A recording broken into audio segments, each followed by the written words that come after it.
어느 날 한 나그네가 길을 가다가 너무 지쳐서 주위를 둘러보았습니다. 그랬더니 마침 마차가 지나가는 것을 보고는 너무나 반가운 마음에 제가 지금 너무나 다리가 아파서 그러는데 좀 저를 이 마차에 태워주실 수 있겠습니까? 라고 부탁을 했습니다. 그러자 다행스럽게도 마차를 끌던 마부가 친절하게 그 나그네를 기꺼이 태워주었습니다. 나그네가 마부에게 물었습니다. 정말 고맙습니다. 그런데 여기서 예루살렘까지는 얼마나 걸립니까? 나그네의 물음에 마부가 대답했습니다. 지금 이 속도로 간다면 예루살렘까지 반나절이면 도착할 수 있습니다. 반나절 정도 걸립니다. 라고 대답했습니다. 피곤한 탓에 나그네는 어느덧 잠이 들었고 반나절이 지나서야 눈을 뜨게 되었습니다. 그리고는 다시 한번 마부에게 물었습니다. 예루살렘에 다 왔나요? 그러자 마차를 끌던 마부는 좀 의아하게 대답했습니다. 이 정도 속도라면 한나절은 좋게 걸립니다. 그러자 당황한 나그네가 물었습니다. 아니, 아까 저를 태울 때 반나절이라고 하지 않았습니까? 지금 반나절은 지난 것 같은데 왜 한나절이나 걸린다고 하는 것입니까? 그러자 마부가 말했습니다. 지금 이 마차는 예루살렘 반대 방향으로 가는 중입니다. 라고 했다고 합니다. 이 이야기는 유대인의 탈무드에 나오는 한 이야기입니다. 문제는 속도가 아니라 방향이다 라는 교훈을 주는 그런 내용입니다. 방향이 맞으면 설령 우리가 늦는다 하여도 목적지에 이를 수 있지만 방향이 잘못되면 아무리 속도를 높여도 결코 목적지에 이를 수 없습니다. 우리가 생명의 삶 말씀 묵상집을 통해 계속 살펴보는 것처럼 사울은 어디로 가는지 모른 채 그저 다윗을 쫓는 데에만 혈안이 되었습니다. 그에 반해 다윗은 사명을 주신 하나님을 바라보며 하나님만 따라갔습니다. 사울의 살해의 위협을 피해 광야를 떠돌아야 하는 비참한 신분 속에서도 순간순간 하나님을 의뢰하며 하나님을 찬양하는 삶을 살았던 것을 우리는 다윗이 지은 시편의 노래들을 통해 확인할 수 있습니다. 이처럼 극명하게 다른 두 사람의 모습을 통해 우리의 삶의 방향은 어디로 향해야 하는지를 살필 수 있는 그런 은혜의 시간이 될 수 있기를 소망합니다. 오늘 우리가 함께 읽은 본문의 말씀은 이 본문 말씀의 앞에 앞장인 24장과 내용이 매우 유사합니다. 어떤 내용들이 유사한지를 앞에 표를 통해서 같이 살펴보도록 하겠습니다. 먼저 24장 1절에서는 어떤 사람이 사울에게 다윗이 엔게디 광야에 숨어 있다라고 알리는 장면을 통해서 시작이 되어집니다. 그런데 오늘 본문 26장 역시 10사람이 사울에게 찾아와 현재 다윗의 위치를 알려주는 모습으로 26장 역시 시작합니다. 또 23장 19절과 24장 1절에서는 기브아, 하길라, 광야, 엔게디 광야라는 지명이 기록되어 있는데 오늘 본문 1절 말씀에도 보면 기브아, 하길라, 광야라는 지명이 동일하게 표현되고 있습니다. 그리고 24장 2절 말씀에 보면 다윗이 엔게디 광야에 숨어 있다라는 첩보를 입수한 사울이 특수정예 부대 3,000명을 데리고 다윗을 쫓으러 갑니다. 그런데 오늘 본문 2절에도 보니까 역시 동일하게 사울이 3,000명을 선발해서 다윗을 잡으러 출격합니다. 24장 3절에서는 사울과 그의 군사들이 길가에 이르렀고 다윗 일행은 굴 속에 은신해 있었다라고 했는데 오늘 본문 3절에서는 사울 군대가 길가에 진을 쳤고 다윗 일행은 광야에 있었다라고 상황을 유사하게 설명해 주고 있습니다. 그리고 24장 4절에 보면 다윗 일행이 은신해 있는 이 동굴에 들어와서 볼일을 보고 있던 이 사울을 보고 다윗의 일행들이 여호와께서 사울을 죽일 수 있는 기회를 주셨다라고 말하는 장면이 나오는데 오늘 본문 8절에서도 다윗과 함께 한밤중에 적진의 침투에 들어갔던 이 아비새가 깊이 잠들어 있던 이 사울을 보고 역시 동일하게 이야기하는 장면을 볼 수 있습니다. 그런데 살해의 위협을 가하며 자신을 두렵게 하던 사울을 다윗이 어떻게 처리합니까? 24장 4절에서는 다윗이 사울의 겉옷 자락만 살짝 잘라서 가져갑니다. 그런데 오늘 본문 12절 역시 사울을 죽일 수 있는 절호의 찬스임에도 불구하고 다윗은 그의 창과 물병만 취해서 자기가 있던 그 진으로 돌아갑니다. 그리고 다윗은 사울이 여호와의 기름 부으심 받은 자이기 때문에 자신의 손을 들어 사울을 치는 것을 하나님께서 금하신다라고 앞선 24장과 오늘 본문에서도 각각 고백하고 있습니다. 이처럼 사무엘상 24장과 26장은 내용에 있어서 유사한 부분이 많이 있습니다. 그래서 어떤 신학자들은 사무엘서 저자가 헷갈려서 두 번 기록했을 것이다 라고 말하면서 24장과 26장을 가리켜 쌍둥이 기사다 라고 별명을 붙이기도 했습니다. 그러나 오늘 본문을 자세히 보면 동일한 사건을 반복해서 기록한 것이 아니라 오히려 저자가 어떤 신학적 그리고 문학적 메시지를 강조하려는 의도에서 서로 다른 이야기를 같은 방식을 통해 전하고 있음을 우리가 알 수 있습니다. 그렇다면 우리는 본문의 말씀에서 어떤 교훈을 얻을 수 있을까요? 본문 1절 말씀을 같이 한번 읽어보겠습니다. 1절입니다. 10사람이 기브아에 와서 사울에게 말하여 이르되 다윗이 광야 앞 하길라산에 숨지 아니하였나이까 하매. 여러분, 지금 다윗이 숨어있는 위치를 사울에게 밀고한 사람들이 10사람들이었습니다. 여기서 10이라고 번역된 지역은 당시 사울의 왕궁이 있었던 기브아에서 남쪽으로 약 40km 떨어진 곳으로 유다 지파에 속해 있는 지역 마을 중에 하나였습니다. 유다 지파에 속해 있던 10사람들이 같은 지파 사람인 다윗을 베냐민 지파의 사울 왕에게 밀고 했다라는 것은 참으로 아이러니합니다. 같은 혈족이 지켜주지 않으면 누가 다윗을 지켜준단 말이겠습니까? 그럼에도 지금 10사람들은 다윗을 배신했습니다. 그의 은신처를 사울 왕에게 밀고 하기를 주저하지 않았던 것입니다. 그렇다면 왜 이 10사람들은 같은 지파의 다윗을 사울에게 밀고 했을까요? 이에 대해 두 가지 이유를 생각해 볼 수 있습니다. 우선 그들은 이전에 있었던 놉 제사장 대학살 사건을 기억하며 두려움을 느끼고 있었을 것입니다. 사무엘상 22장 11절로 19절 말씀에 보면 다윗이 사울을 피해서 놉이라는 지역에 피신한 적이 있었는데 이 사실을 뒤늦게 알게 된 사울이 반역자 다윗을 은닉시켰다라는 이유로 그 지역에 있던 제사장들과 그 지역 사람들을 대학살시킨 사건이 있었습니다. 사무엘상 22장 18절과 19절 말씀입니다. 왕이 도액에게 이르되 너는 돌아가서 제사장들을 죽이라 하매 에돔 사람 도액이 돌아가서 제사장들을 쳐서 그날에 세마포 에봇 입은 자 85명을 죽였고 제사장들의 성읍 놉의 남녀와 아이들과 젖 먹는 자들과 소와 나귀와 양을 칼로 쳤더라. 이 사실을 알고 있었던 10사람들이 다윗의 은신처를 능동적으로 밀고 하지 않으면 자칫 그를 도와주고 다윗 그를 보호하고 있다라는 누명을 쓸 수 있다라고 판단했을 것입니다.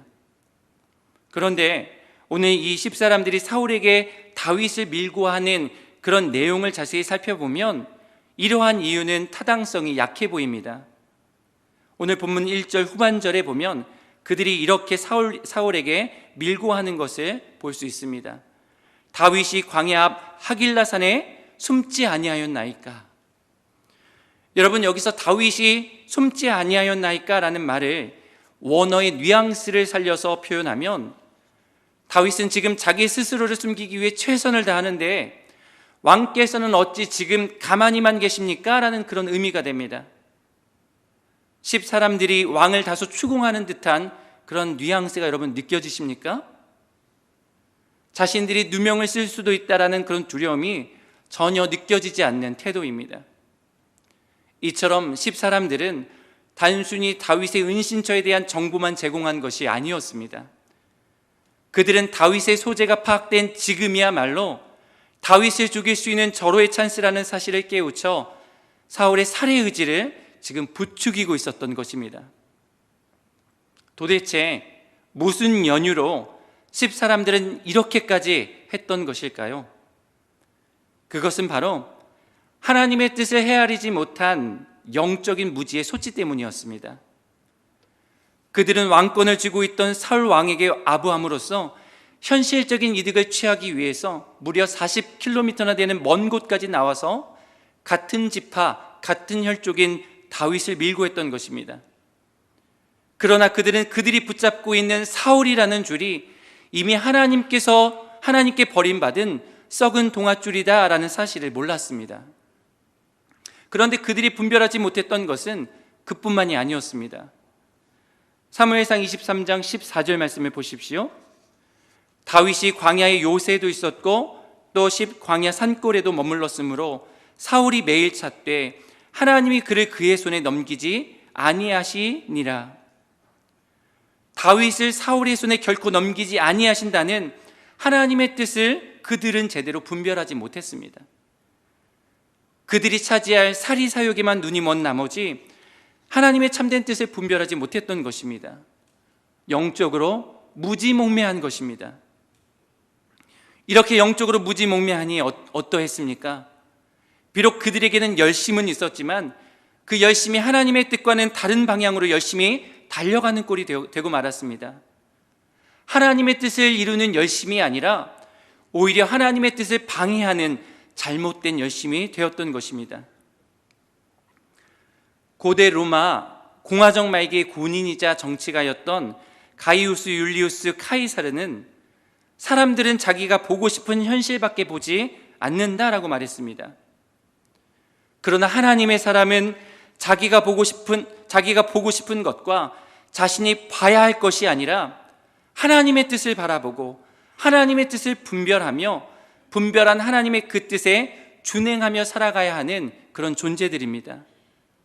내 마음, 내 생각, 내 느낌대로만 살아서는 안 됩니다.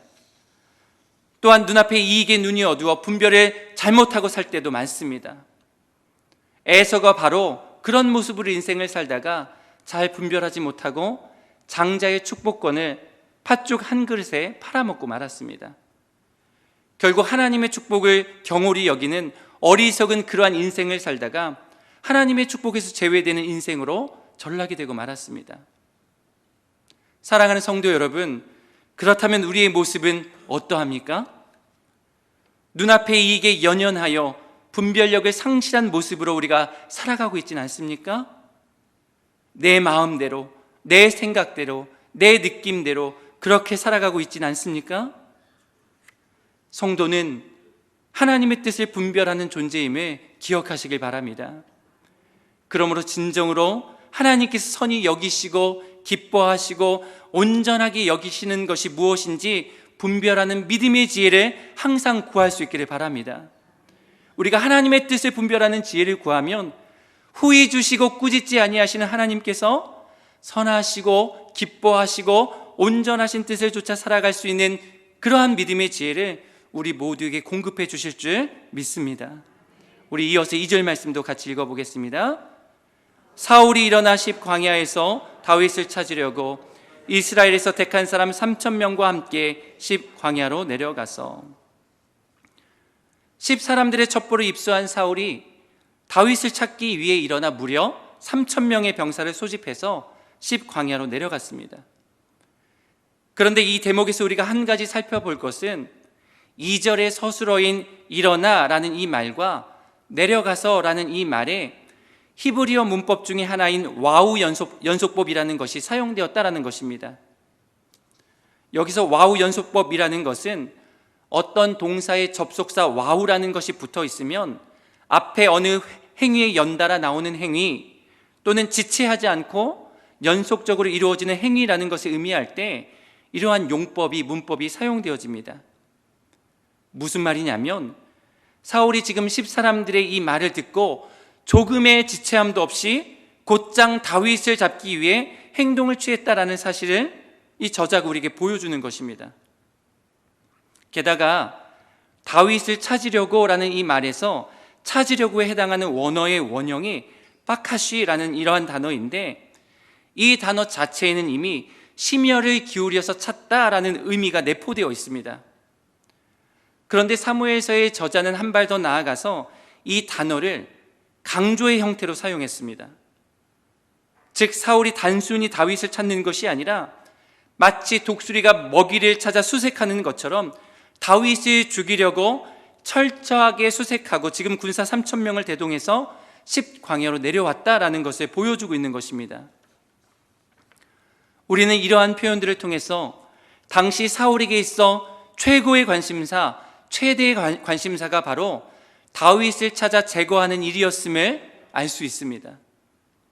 그래서 사울은 다윗의 은신처에 대한 제보가 들어오자마자 즉시 군사들을 이끌고 내려갔던 것입니다.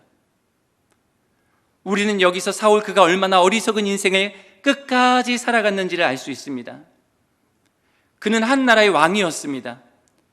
왕으로서 국정을 돌보아야 했고 외세의 침략에 맞서 싸우는 등 왕으로서 해야 할 일들이 참 많은 사람이었습니다. 그러나 그는 오로지 자신의 정적이라고 생각되는 다윗을 제거하기 위해 온 힘을 한평생 쏟아부었던 것입니다. 물론 사울에게는 다윗을 제거하는 일이 급선무라고 생각되었을 수도 있습니다. 왜냐하면 다윗을 제거하지 않으면 자신의 보좌가 안전할 수 없다라고 생각했을 것이기 때문입니다. 그러나 그것은 하나님의 뜻을 전혀 생각하지 않은 어리석은 처사였습니다. 하나님은 이미 사울의 위를 패하셨고 그 위를 다윗에게 주시기로 작정하셨습니다. 그리고 그 사실을 사무엘 선지자를 통해서 사울에게 전달해 주셨습니다. 그러니 사울은 더 이상 왕좌를 지키기 위해 집착해서는 안 되었습니다. 오히려 주신 이도 여호와시요 거두신 이도 여호와시니 여호와의 이름이 찬송을 받으실지니이다 라고 겸손하게 고백하며 하나님의 뜻에 순복하는 것이 옳은 신앙의 모습이었을 것입니다. 왜 그렇습니까?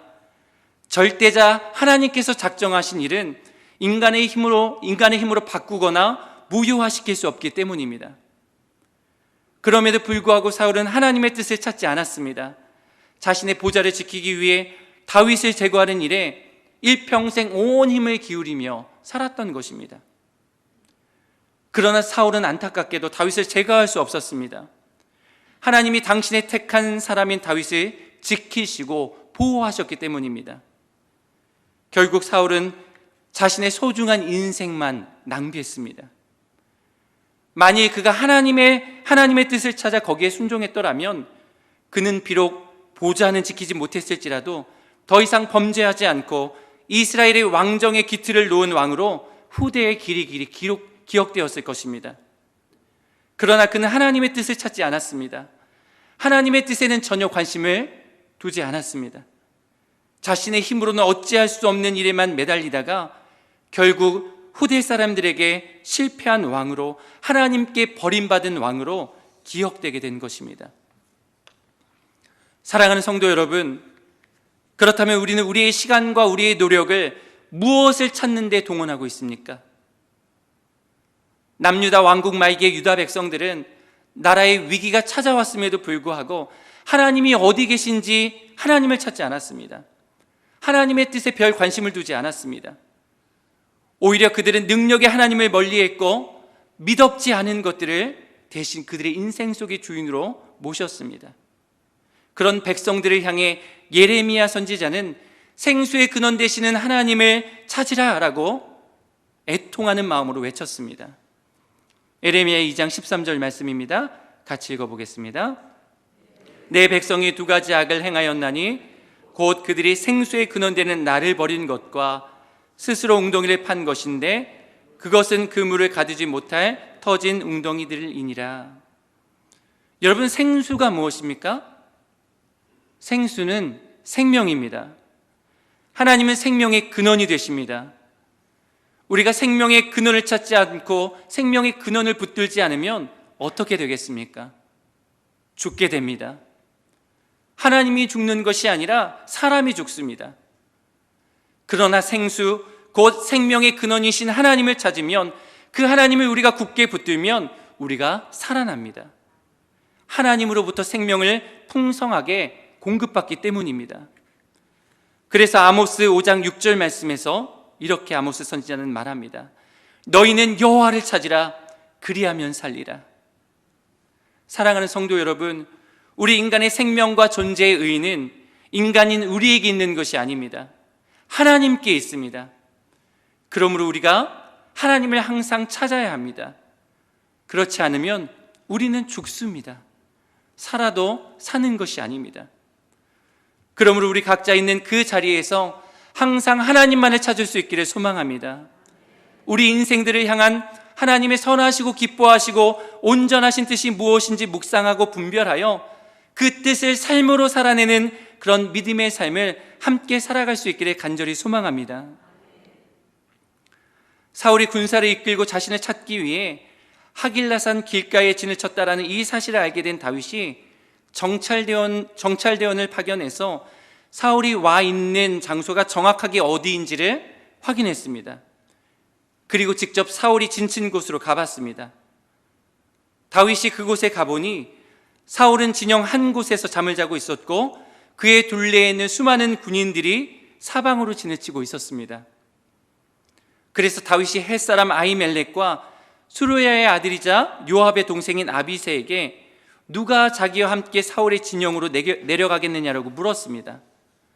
그러자 아비새가 나서서 자기가 다윗과 함께 내려가겠다라고 용기 있게 자청했습니다. 이렇게 다윗은 아비새를 데리고 한밤중에 사울의 진영으로 몰래 잠입합니다. 그런데 그 밤에 다윗은 세 가지를 이 사울의 진영에서 목격하게 되었습니다. 첫 번째로 사울이 잠들어 있는 것을 목격했습니다. 그것도 아주 깊은 잠에 잠들어 있었습니다. 두 번째는 사울뿐만 아니라 사울을 경호해야 할 경호대장 아브넬이 깊이 잠들어 있는 것을 보게 되었습니다. 여러분, 경호대장이 잠들었으니 다른 병사들은 말할 것도 없었습니다. 사울 진영의 모든 군사들이 지금 깊은 잠에 빠져 있는 것이었습니다.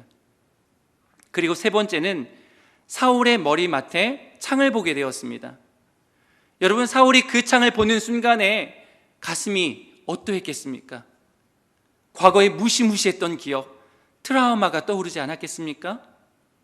궁궐에서 사울을 위해 악기를 연주할 때 악령이 들린 사울이 옆에 있는 창을 자기에게 집어던진 그러한 기억이 떠올랐을지 모릅니다. 사울의 통치권의 상징이자 자기를 살해하려 했던 무기가 사울의 머리맡 땅에 꽂혀 있던 것을 다윗은 지켜보았습니다. 여러분, 이보다 더 좋은 기회가 어디에 있겠습니까? 평생 지긋지긋하게 따라다니던 사울, 그것도 그냥 따라다녔습니까? 자기를 죽이겠다고 살해의 위협을 가하던 그런 사울을 단번에 죽여서 근심을 없앨 수 있는 절호의 찬스가 지금 눈앞에 다가왔습니다. 게다가 마침 함께 내려간 아비새는 또한 지금 이 찬스는 하나님이 주신 기회라고 다윗을 설득합니다. 본문 8절 말씀을 보십시오. 아비새가 다윗에게 이르되 하나님이 오늘 당신의 원수를 당신의 손에 넘기셨나이다. 그러므로 청하오니 내가 창으로 그를 찔러서 단번에 땅에 꽂게 하소서. 내가 그를 두 번 찌를 것이 없으리이다 하니. 아비새는 지금 한 방이면 된다고 호언장담하고 있습니다. 그리고 그것을 자기가 하겠다고 자청한 것입니다. 그러니 지금 다윗의 입장에서 보면 자신의 손에 피 한 방울 묻히지 않고 대적 사울을 죽일 수 있는 절호의 기회를 만난 것입니다. 비록 사울이 잠들어 있긴 하지만 자기 목숨을 거듭거듭 살해하려고 추적하던 원수입니다.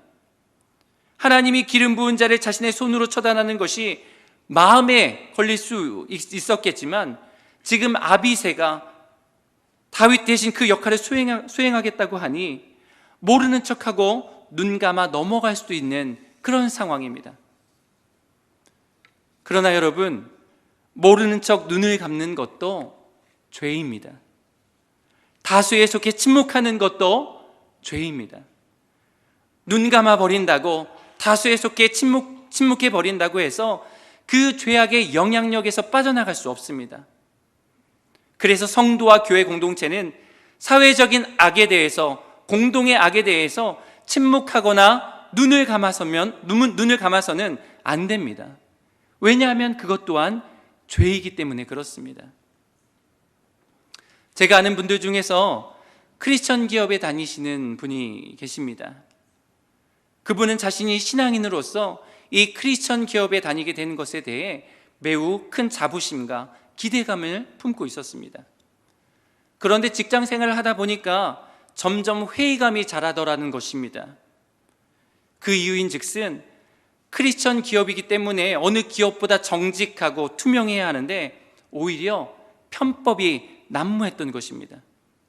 직장의 동료들은 회사 생활이 힘들어질까 봐 두려워서 올바른 소리를 한마디도 하지 못하고 상사의 눈치를 보면서 비위 맞추기에 급급했습니다.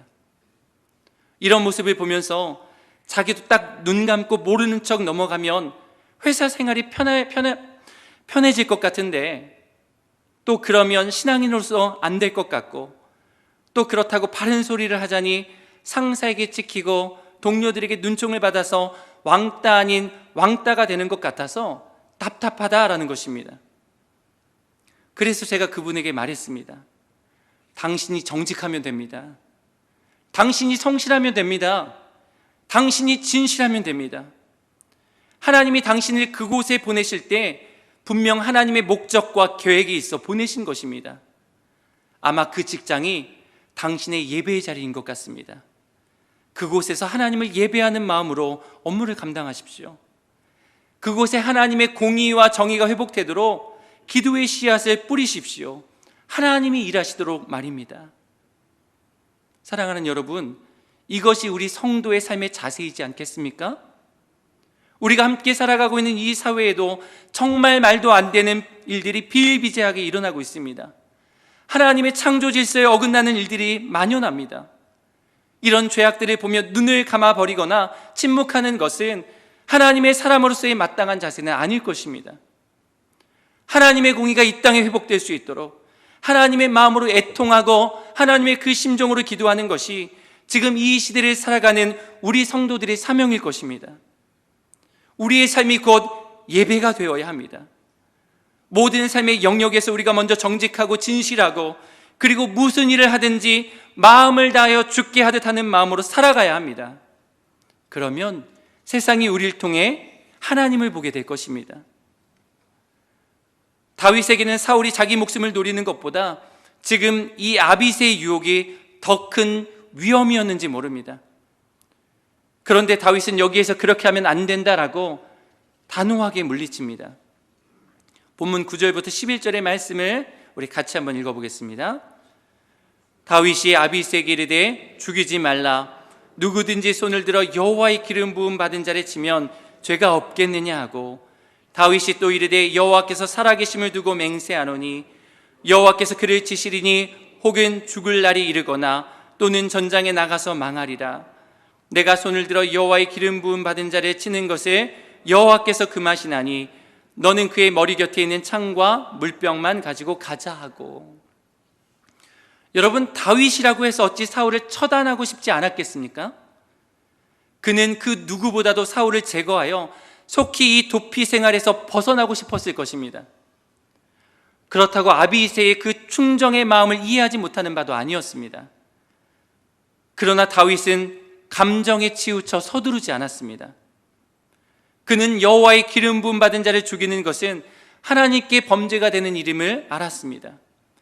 그리고 하나님께만 사울을 쳐서 죽게 하실 권한이 있음을 알았습니다.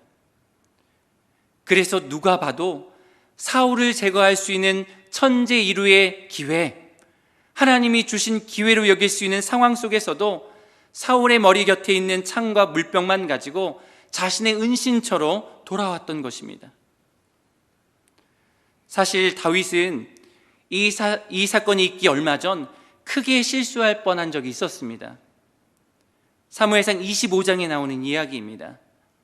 나발이라는 인물에게 모욕을 당해서 자존심이 크게 상했던 다윗이 분노해서 직접 자기의 손으로 복수하려고 군사 400명을 데리고 출정한 적이 있었습니다. 그런데 살기 등등했던 다윗의 혈기를 맞고 나섰던 이가 바로 지혜로운 여인 아비가일이었습니다. 이 아비가일은 어리석은 나발이라는 이 사내의 아내였습니다. 나발이 다윗을 모욕했고 그로 인해 다윗이 분노하여 군사들을 이끌고 온다라는 이 소식을 듣고 아비가일이 급히 여러 음식과 예물을 준비해서 다윗을 맞으러 갔습니다.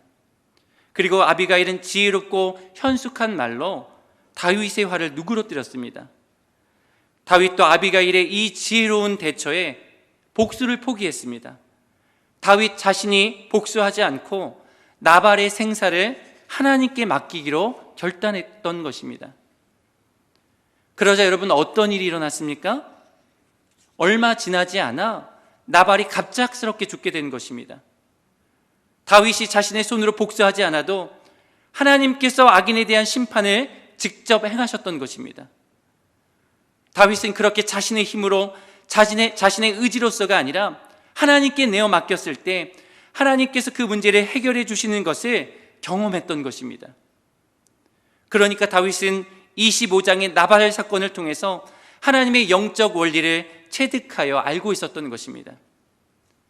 그래서 자기를 벽에 꽂으려 했던 그 창으로 잠든 사울을 단번에 처단할 수 있었던 기회를 수단으로 사용하지 않고 하나님께 내어 맡겼던 것입니다.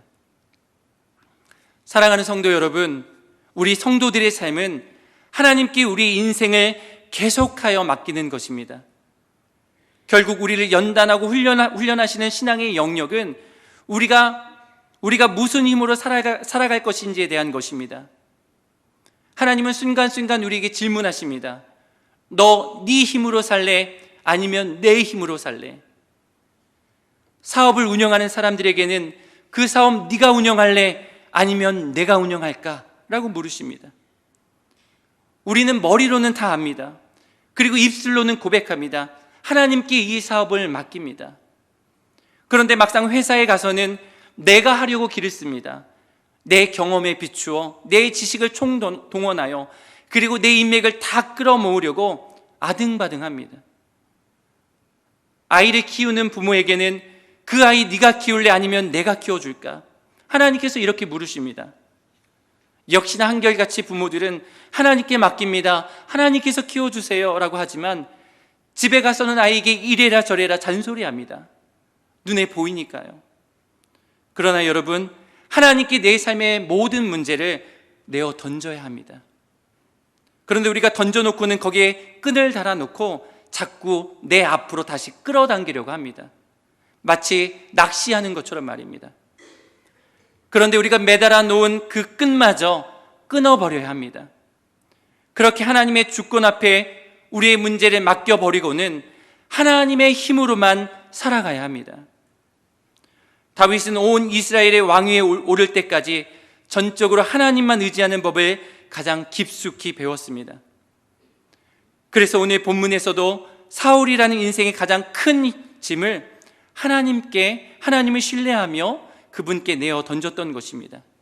자기가 손을 대지 않았습니다. 하나님의 시간에 하나님의 방식에 맡겨드렸던 것입니다. 이제 말씀을 맺도록 하겠습니다. 사랑하는 여러분, 신앙의 핵심은 우리 인생의 주어가 바뀌는 것입니다. 여러분, 주어가 무엇입니까? 어떤 동작이나 상태의 주체가 되는 것이 바로 주어입니다. 주어는 보통 문장의 처음에 나와서 누가 무엇을 했다라는 것을 말해줍니다. 그런 측면에서 볼 때 인생은 두 가지 부류로 나뉠 수 있습니다. 나 자신이 인생의 주어가 되는 사람과 하나님이 인생의 주어가 되는 사람입니다. 사울은 본인 스스로가 인생의 주어가 되었습니다. 평생을 그렇게 살았습니다. 그래서 자기 자신의 감정이 중요했고 자신의 의지가 중요했으며 하나님의 말씀보다 자신의 왕위가 중요했던 것입니다. 그래서 자신의 최대의 정적인 다윗을 쫓는 데에 그의 인생을 온통 낭비했습니다. 자기가 주어가 되면 성공할 것 같았지만 교회의 역사 속에서 그는 영원히 실패자로 낙인 찍히고 말았습니다. 그러나 여러분, 다윗은 달랐습니다. 다윗, 그의 인생의 주어는 하나님이었습니다. 그의 고백에는 온통 여호와께서 뿐이었습니다. 자신의 감정보다 하나님의 뜻이 중요했고 자신의 의지보다 하나님의 주권이 중요했습니다. 다윗이 여호와 하나님을 그의 인생의 주어로 삼자 하나님은 그를 구원의 역사 속에 찬란하게 빛나는 별이 되게 하셨습니다. 사랑하는 성도 여러분, 그렇다면 여러분의 인생의 주어는 누구입니까? 하나님이 여러분의 인생의 주어가 되게 하십시오. 그래서 사람과 환경에 휘둘려 쫓기는 삶이 아니라 오직 하나님께서 인도하시는 대로 하나님의 주권과 통치 안에서 살아가는 믿음의 삶을 살아가십시오. 그것이 바로 우리를 성도로 부르신 하나님의 선하시고 기뻐하시고 온전하신 뜻이며 우리가 살아가고 있는 이 세상을 이길 수 있는 믿음의 능력인 줄 믿으시기 바랍니다. 기도하겠습니다. 하나님, 일평생 사람만 쫓았던 사울의 삶과 고난과 위기의 순간에도 하나님의 말씀을 기준 삼아 순종했던 다윗의 삶을 통해 우리가 붙들고 우리가 나아가야 할 신앙의 방향이 무엇인지 다시 한번 깨닫게 하시니 감사합니다. 오늘 우리에게 주신 말씀처럼 영적으로 무지몽매하여 하나님의 뜻과 계획을 가로막는 어리석은 인생 살아가지 않도록 우리에게 날마다 믿음의 지혜를 허락하여 주시옵소서. 하나님의 선하시고 기뻐하시고 온전하신 뜻이 무엇인지 순간순간 분별할 수 있는 지혜를 허락해 주셔서 혼탁한 이 세상 속에서도 믿음의 분명한 방향을 향해 전진하는 대길의 모든 권속들이 될 수 있도록 축복하여 주시옵소서. 특별히 생수의 근원 되시는 우리 하나님 아버지를 찾고 하나님을 구하는 일에 우리의 시간과 우리의 노력을 기울이며 살아갈 수 있기를 원합니다. 또한 우리 인생의 주어가 내가 아니라 하나님임을 인정하며 살아갈 수 있기를 원합니다. 그렇게 하나님의 주권을 인정하며 하나님의 기준에 맞게 살아가는 우리 믿음의 모든 권속들이 다 될 수 있도록 날마다 인도하여 주시옵소서. 감사드리며 살아계신 우리 구주 예수 그리스도의 이름으로 기도합니다. 아멘.